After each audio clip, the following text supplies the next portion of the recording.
অনেক দিন আগের কথা। একটি বনের মধ্যে একটি সারস পাখি ও একটি শিয়াল বাস করত। তারা দুইজন একে অপরের পাড়া প্রতিবেশী বন্ধু ছিল। একদিন শিয়াল সারসকে বলল, তুমি আমার বাড়িতে একদিন আসো, তোমার নিমন্ত্রণ রইল।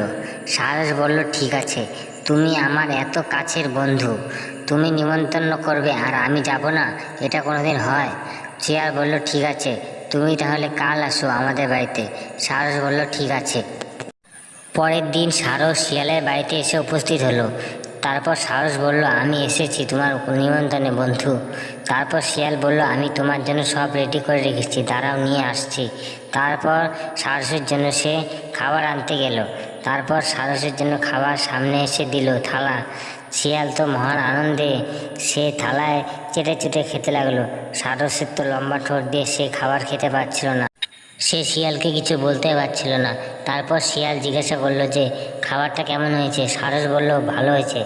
শিয়াল সে কথা শুনে বলল, ঠিক আছে।